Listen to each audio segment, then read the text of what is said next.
Alright gang, here is lecture 5, Asteroids, Meteoroids, and Comets. Oh my!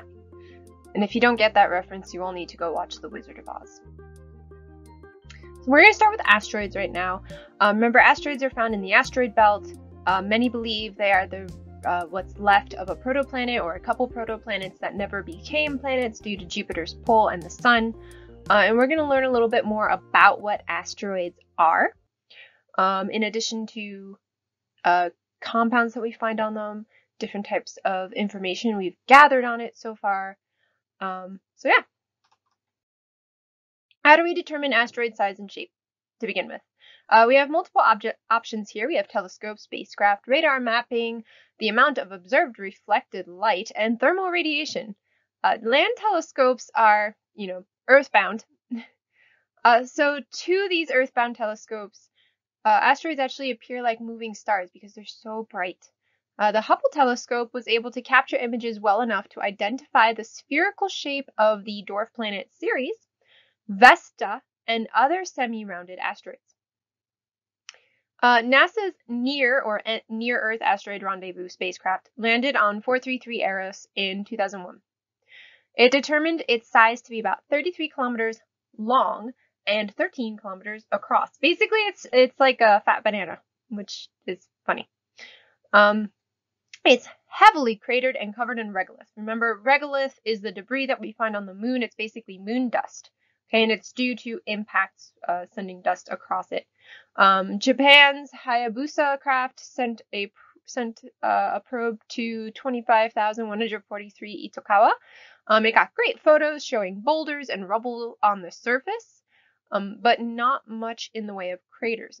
And the hypothesis here is that either two asteroids combined, erasing impact craters and creating a pile of rubble held together by its own gravity.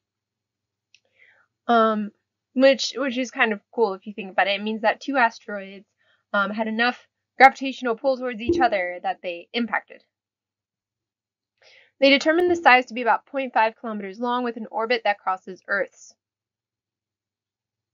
A few asteroids have come close enough to Earth for us to map using radar techniques. And we do this through the amount of observed reflected light, which is where most of the info has come from. This has allowed us to learn that most asteroids vary in brightness in a cyclical fashion, indicating that because the asteroid is spinning, it is either irregular in shape or some portions are lighter or darker. Asteroids typically rotate in a period of 3 to 10 hours. The amount of sunlight reflected is therefore inaccurate. A poorly reflective large body is equal to a highly reflective small body in brightness. So it means that we may, through this radar mapping, through the amount of observed reflected light, say, this must be a small asteroid because that was a small asteroid, but in reality it's a big asteroid. Thermal radiation is a bit better. Asteroids are heated by the sun, and so they will emit infrared radiation. Measuring this gives a better indication of a diameter, as the bigger it is, the more radiation will be emitted than a smaller asteroid, making this one of the most cost-effective and best able to determine asteroid size. If we could, we would send more spacecraft, but it does cost a lot of money to send something into space and then just go and look at asteroids. Composition of asteroids has been determined thanks to actually light reflected off of asteroids. We can look at emissions for hydrogen, helium, iron, anything really, due to spectra, which we're going to learn about a little bit later in this section. And there are 3 different types of asteroid. You have the carbonaceous bodies, which are carbon-rich, kind of coal-like substance. Some indicate the presence of water ice, and they tend to be found in the outer part of the belt. We have the silicate bodies, which tend to be found in the inner belt. They are silicate-based rocks, like our own crust. They have metallic iron-nickel bodies, and their masses have been estimated for about 6 have been estimated based on their gravitational effect on other asteroids or passing spacecraft. Several have moons. And the average density of an asteroid is 1.5 to 3.5 kilograms per liter. Asteroids, therefore, are mostly rocky and include low-density solids like carbon compositions and water ice. Again, remember, that TV show I mentioned earlier in the semester, which talks about the Belters. The Belters live on asteroids. Water ice is found on asteroids, therefore you have water. In addition, you have these metallic iron nickel bodies. That means you have the ability to get pure iron, which is of interest to people. This is part of why spacecraft kind of goes out there a little bit. I know there are definitely companies that are interested in this. Whether or not it's actually going to go anywhere. So properties of asteroids is the key to their origin, and they support the solar system nebula theory. They are most probably fragments of planetesimals. The inner belt would have been warmer than the outer belt, and the outer belt therefore contains more volatile substances like carbon and water ice materials. Differentiation appears to have also occurred in the larger asteroids with an iron-rich core and a silicate crust, which has evidence of volcanic eruptions. Spectra shows presence of basaltic rock on some of these asteroids, and collisions with neighboring bodies would have broken up these large bodies, resulting in iron and silicate fragments. The solar nebula theory gives probable cause for the asteroid belt being located near Jupiter's orbit. The tidal force of Jupiter itself would have disturbed any planetary building. So anytime matter started to clump together, Jupiter's gravity would pull it back apart. And today, Jupiter still does affect the asteroid belt. At 2.5 astronomical units, there is a clear gap in the belt known as the Kirkwood gap. The location of this corresponds to an orbital period about 3.95 years, which is about a 4-to-1 numerical relationship. So if about every 3 orbits, the body would be exactly in the same position closest to Jupiter. Jupiter would tug on this body, pulling it a little towards it, and therefore the orbit would become elliptical towards Jupiter, leading to a gap, and the asteroid being close enough to Jupiter that it is flung in a new direction. This occurs with bodies that have a 4-to-1, 2-to-1, and 5-to-2 numerical relationship in their orbit with Jupiter's orbit. These ratios are known as resonances because they resonate with Jupiter's orbit. And resonances don't just make gaps, but cause asteroid groupings as well. For example, at about 4 astronomical units, a larger than average group of asteroids orbit with a period of 2/3 Jupiters, or a 2-to-3 resonance. But not all asteroids form a resonance. Those that have a more complicated numerical relationship, for example, don't. This leads to a body being tugged in one direction as it approaches Jupiter, but in other successive orbits, it is pulled in a different direction, canceling out the tugs. Not all asteroids are even found in the asteroid belt. Let's take the Trojan asteroids, for example. These are asteroids that travel along Jupiter's orbit, with groups located at 60 degrees ahead and behind the planet. These locations are spots where forces of the Sun and Jupiter balance out, causing stable asteroid orbits. Asteroid families have also been identified. These families form when asteroids collide, creating fragments that form new orbits. Families have been found because of similar orbits, indicating that they came from the same source. And this is further supported by spectroscopy, meaning they have very similar compositions. Asteroids also have orbits outside the asteroid belt and the Trojan groups. Some of their paths come close or cross Earth's orbit, meaning it can be very dangerous for us. These are about 7,000. There are 7,000 bodies that we call near-Earth objects. An example is the Baptisma asteroid family, which is the likely source of the asteroid that hit Earth and killed the dinosaurs off. Family orbits point to an origin when a large carbonaceous asteroid broke up in a collision about 160 million years ago, and collisions with Earth are slim, but a 100-meter diameter body will hit Earth every 10,000 years or so. And even such a small collision, and yes, that is small, can cause serious effects, such as wiping out an entire species. So let's move on to comets. Comets were long unknown bodies that foretold famine, disease, curses, when to go to war. Magic. It wasn't until Sir Edmund Halley that we realized these mysterious wanderers could orbit the Earth like planets. and not just kind of show up in our atmosphere and that's it. They're not actually from space. They just show up in our atmosphere as an omen. He predicted that the comet seen in 1531, 1607, and 1682 was one and the same and should reappear in 1759. It did. He just wasn't there to see it. And to this day, it is now known as Halley's Comet. It appears every 76 years. Comets give us an idea of what is in the farthest reaches of our solar system, which is why they are so important, because they originate in not the Kuiper belt, but the Oort cloud, the farthest part of our solar system. There are two main parts of a comet. You have the tail, which is a narrow column of dust and gas that can be as long as 1 astronomical unit. And then you have the comma or head, which is the cloud of gas that can be 100,000 kilometers in diameter. The gas is very tenuous or thin, which is burned off by the sun from its heart, i.e. the nucleus. Okay. So let's talk about this head. We say it's a cloud of gas that's very tenuous or thin. It is so thin that we would consider it a very nice vacuum. Meaning the atoms are so far apart that it creates a vacuum, just like the vacuum of space. Not like a Dyson, okay? Both parts contain very little mass. The nucleus of the comet is typically 10 kilometers in diameter, and it's made up of frozen gas, ice, loose rock, and dust, okay? So within the comma or head, you have the nucleus, which is this little, basically tiny, dirty snowball, which is where most of the mass of a comet is. Astronomers have only been able to see a few comet nuclei up close. And this was only because of spacecraft help. Features include irregular shapes, craters, jets of gas, and dark coloring. The jets are actually due to vaporization of frozen gas, which is kind of neat, and the dark coloring is carbon compounds.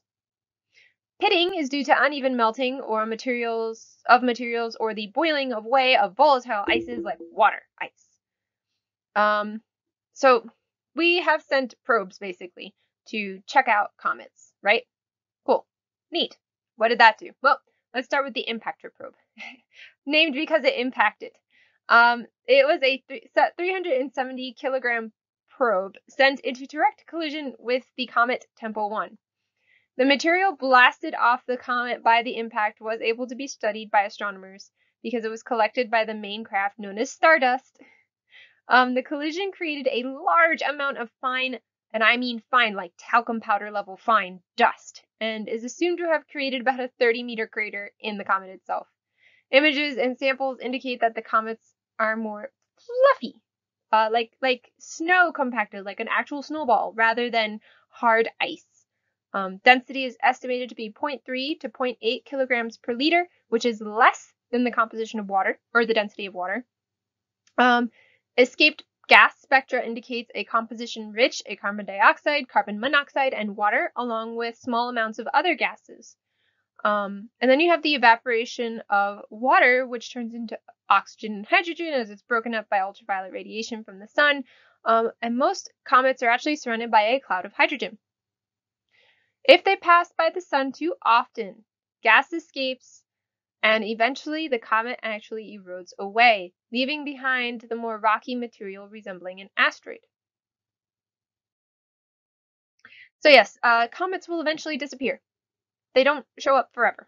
Let's move on to the tail. The tail is really important because this is what you tend to see in the night sky when you're looking up and go, hey, look, a comet. Comets have a comma and tail only when they are close to the sun, and this is due to sublimation. Basically, the ices on the comet itself immediately turn into gas. And this begins as far back as 5 astronomical units from the sun. Sublimation occurs more quickly as it gets closer to the sun. Comets actually have 2 tails, not 1. The first one is the dust tail. This grows as a result of sunlight striking dust grains, causing radiation pressure. Yes. So this the radiation from the sun in sunlight is so strong, it essentially creates what we know as solar wind. And this is actually called radiation pressure. It is the radiation from the sun, the ultraviolet light, ultraviolet radiation, pushing away these dust particles. Like, that's pretty amazing. So this pushes them away from the comma, and it's always away from the sun, okay? But on top of that, it's usually on a curved path, okay? So if we were to look at a chart here, the orange arrows indicate the direction of radiation pressure from the sun. We have our comma, our nucleus. So what happens is the radiation pressure causes the dust to push off at an angle. Okay, so it forms this kind of curve as it pushes away from the sun. The ion tail, though, is formed from gas and ions pushed by these solar winds, also forcing the tail away from the sun. But in this case, it's going to go straight back. Okay, so you will get this kind of V shape of dust and ion. The ion tail is that iconic blue color that you're going to see in the sky. The dust tail is going to look more whitish yellowish, almost kind of like fairy dust, if that makes sense. So the dust tail will grow as a result of sunlight striking the dust grains, causing it to push away, always away from the sun, but at a slightly curved path. And the grains will appear to orbit around the sun with the comet, but farther out from the nucleus. Radiation pressure is the tiny force due to solar radiation, and it is enough force to cause all these dust particles to make a tail, okay? And ions. Remember how I said it will always point away from the sun? So if our comet is traveling in this direction,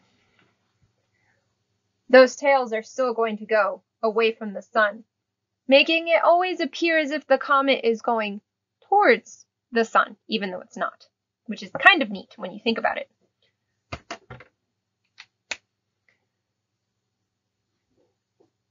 So comets move about 40 kilometers per second, and solar winds move about 400 kilometers per second. And the tails are lit by the sun. This is why the particles always move away from the sun. Because even though the comet moves at 40 kilometers per second, solar radiation moves so much faster. It's almost like having really long hair and being at the beach and you're walking with the wind. But the wind is moving so much faster than you that instead of your hair being like, oh, okay, you're moving with it, it's going to shoot out in front of you like this. And at that point, you are a comet, in a sense. These particles reflect light. The gases actually emit their own light through fluorescence. Okay, some minerals glow when they are exposed to UV radiation. Okay, this is known as fluorescence. It's the reason fluorite is known as fluorite, because it fluoresces. And so the ion tail fluoresces blue when it's exposed to the sunlight. And this is all because of a wavelength being turned into another due to UV radiation. Basically, it's the reason that black light affects certain colors and changes them, but not others. Okay, so how it works is a photon of ultraviolet radiation lifts the electrons and atoms of a comet's gas to an upper excited level in one leap. The electrons then return to their original level, but instead of it going from here to up here, back to down here, it goes from here to up here, and then it goes thunk, thunk. The electrons, when they do drop back down, release a photon, which has less energy than the original solar photon, so the light emitted is a longer wavelength that we can see. And this allows us to deduce the composition of the gas. Finding comets in an area where amateur astronomers have been a great boon, because you know what they do?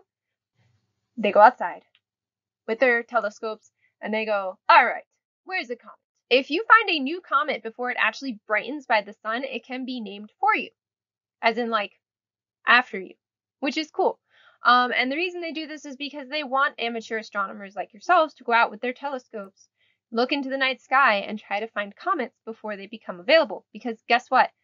One, there probably aren't enough astronomers professionally to go out looking for comets. And two, they probably have projects that they're doing that keeps them from saying, I am going to use the Hubble to go look across space and look for comets.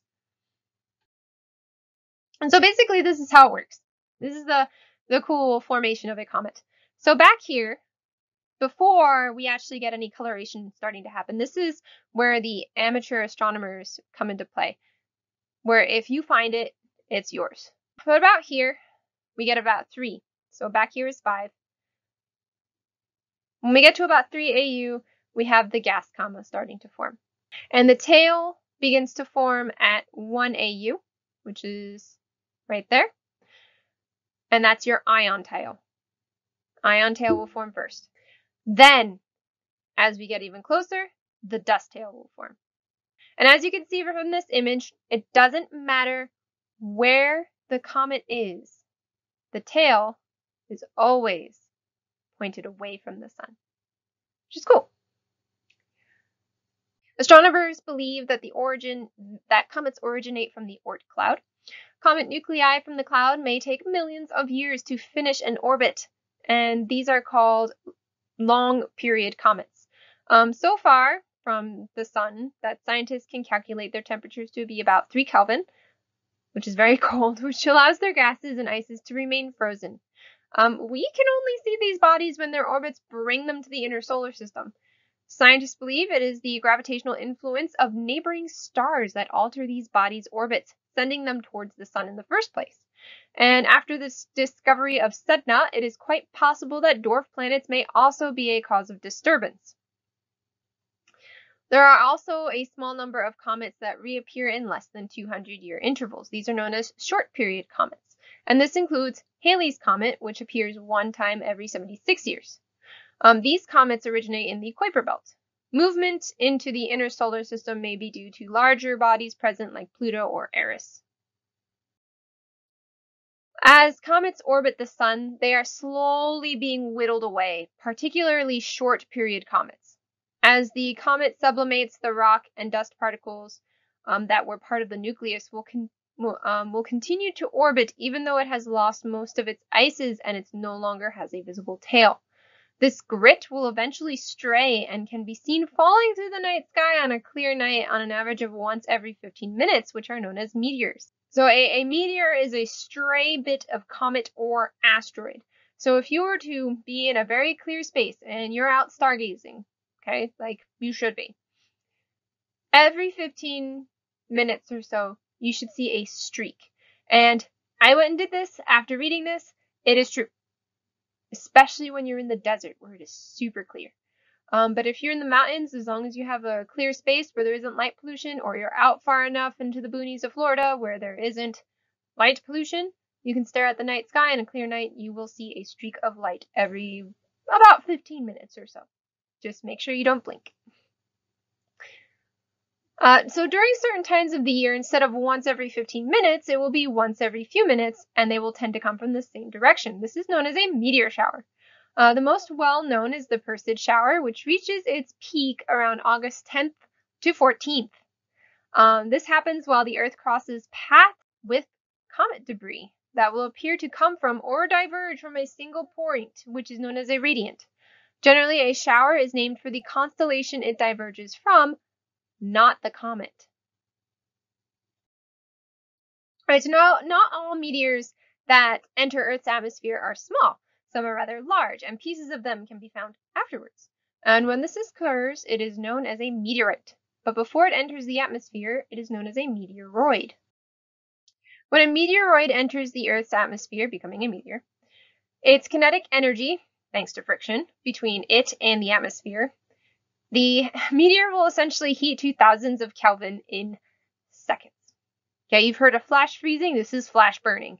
And it creates the resulting streak of light that we see in the night sky. It's essentially this rock just being like, oh my god, I'm dying. Okay? And this is what people love to see. But what they don't think of it is that, oh, that's a big ball of fire coming from the atmosphere. Cool. If a meteor is larger than a few centimeters, it will create a large ball of incandescent gas and smoky trail known as a fireball.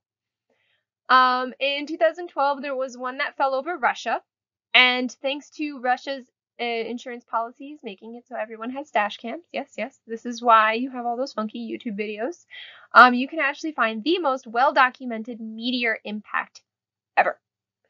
And I'll post the link for this. Go watch it. It's really cool. Meteors constantly enter the Earth's atmosphere and are usually vaporized because they are so small, because they're usually smaller than a raisin. It is the larger pieces, larger than a raisin, that have a chance of survival forming meteorites, which people love. Most are small pieces of asteroid that can be broken up into three categories: stony, stony iron, and iron. 86% of meteorites are stony meteorites called chondrites. These are actually the hardest to find because, believe it or not, they blend in with whatever material is around them. They have chunks of small, rounded bits of rocky material that are stuck together called chondrules, which are these buggers. Chondrules. Chondrules form when particles of silicate rocks are heated, forming basically molten droplets, which then cool before getting too big. In chondrites, you will find chondrules and flakes of metal, which give insight to the inner part of the solar nebula. Some chondrites and chondrules are embedded in black, carbon-rich, coal-like substances that are called carbonaceous chondrites. These come from the outer belt or the carbon-rich asteroids. They contain organic compounds such as carbon-based molecules, water, and other volatile chemicals, forming necessary amino acids for life. It is from these that many scientists believe that life came to Earth, or at least the amino acids and the building blocks of life came to Earth. However, there is some recent research questioning this theory. It's definitely something that is not well taken in the scientific community. I got to see this presented, and I got to see the lashback for it, while other people were questioning more along the lines of, well, why did you think this? What made you come up with this idea? But I believe the paper is published. It's by Dr. Chris Mehta and Dr. Matthew Pasek, if you want to go find it. It's really interesting. But the vast majority of meteorites are stony, and unless they are observed falling, like I said before, they are hard to differentiate from Earth rocks. And so most meteors found tend to be the more unusual iron meteorites, with only make up 5% of falls. And the very, very rare iron stony meteorites, which is only 1% of falls. Iron meteorites come from differentiated asteroids, with stony iron coming from the boundary of rock, mantle, and iron core, and the iron meteorites from the iron core. The final 8% of meteorites are stony, but they're called achondrites because there's no chondrules, which is neat. It's very cool. Non-metal flakes have been linked to large asteroids, Mars, and the Moon. Some impacts are powerful enough to blast chunks out of some planet's crust and send them into another. And so we think that this may have formed some of the early asteroids that we see now. And every 1,000 years or so, a meteoroid, which is tens of meters in diameter, strikes our planet with velocities of tens of kilometers per second. High velocities combined with high kinetic energy means the energy released when it hits the ground will cause massive destruction. And I mean massive. In 1947, a meteorite, 100,000 kilograms of iron, struck Russia.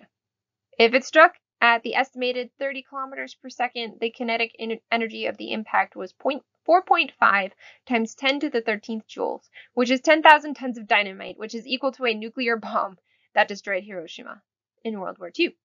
It is assumed that 90% of the mass of the meteorite or the meteor was vaporized as it traveled through the air, producing a massive fireball, because wizards.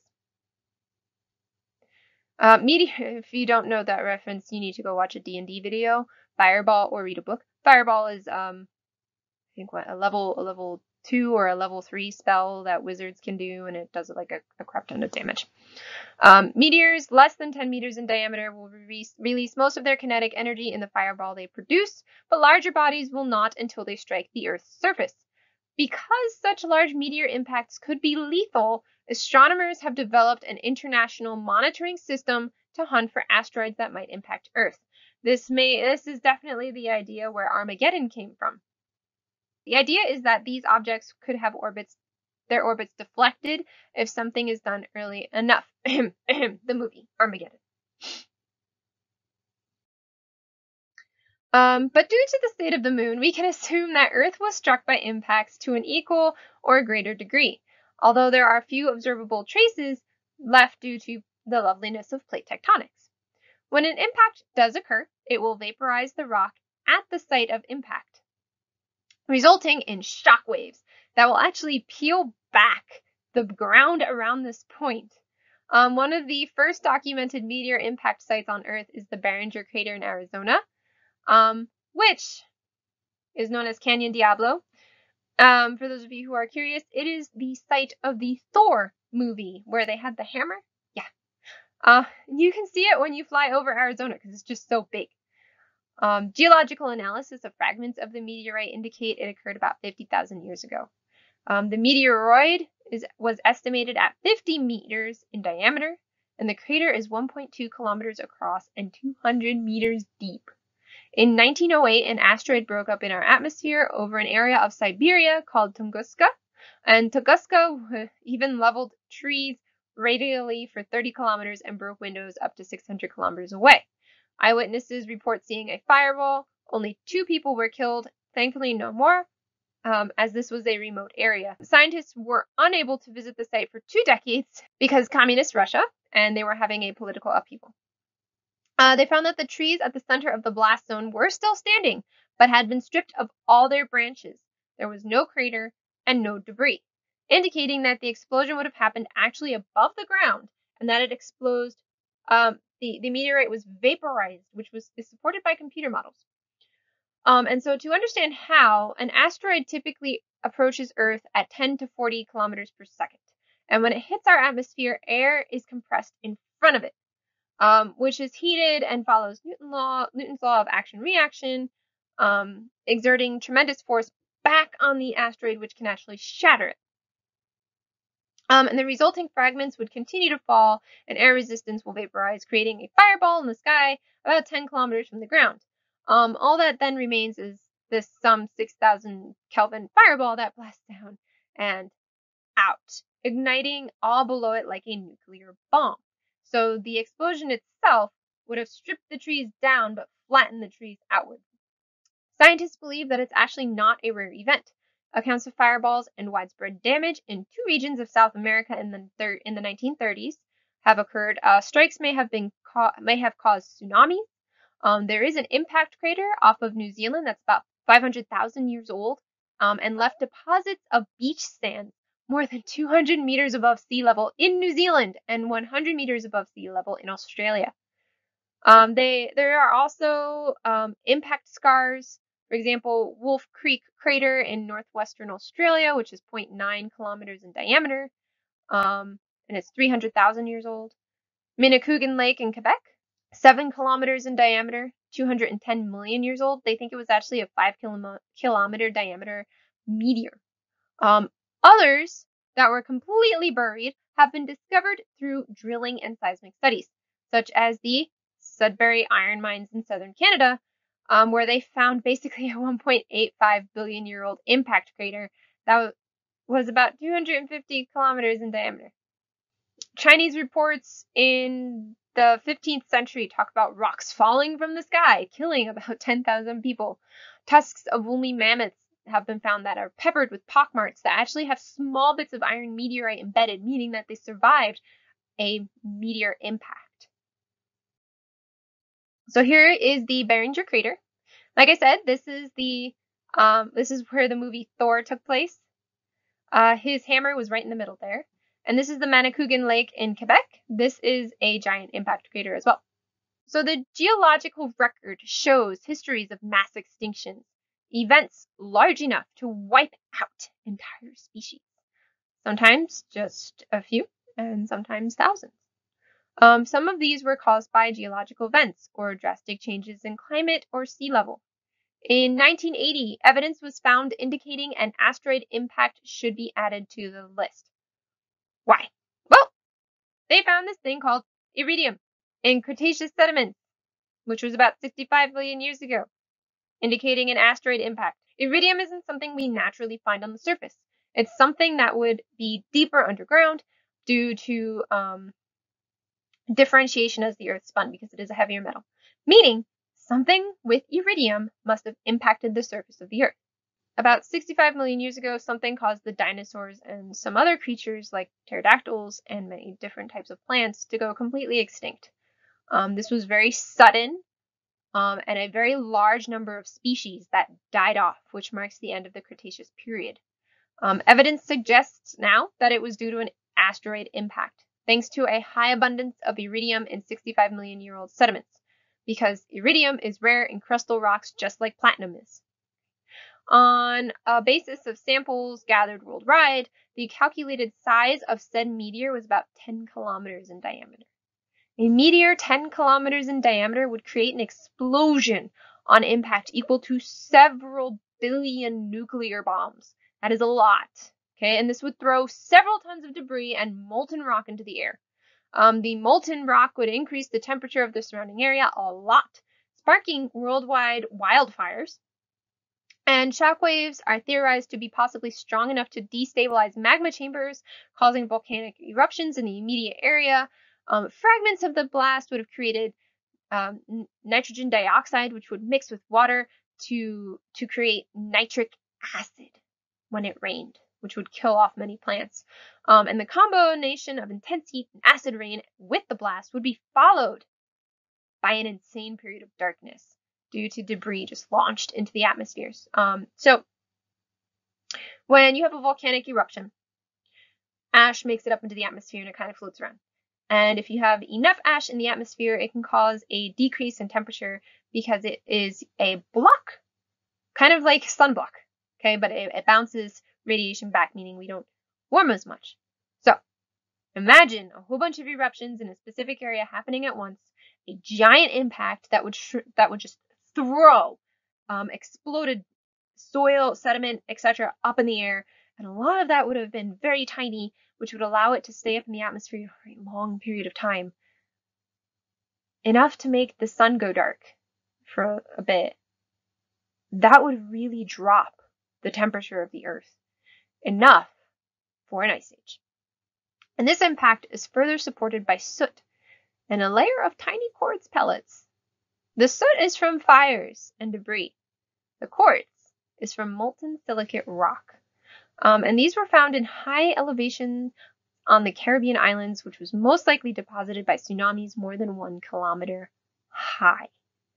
The 180 kilometer diameter buried impact crater, dated 65 million years ago, has been found. It was found on the Yucatan region of Mexico, near Chicxulub. I'm sorry, my pronunciation is bad. It's Chicxulub. And the crater rim can be seen clearly in a gravity map of the area, which is this. This is the impact crater. So it happened right along the edge of the Yucatan Peninsula, which means the impact would have been right against the water, which means enough to make a giant tsunami. And that is our lecture on asteroids and meteoroids and comets. I hope you enjoyed it, and I will see you next time.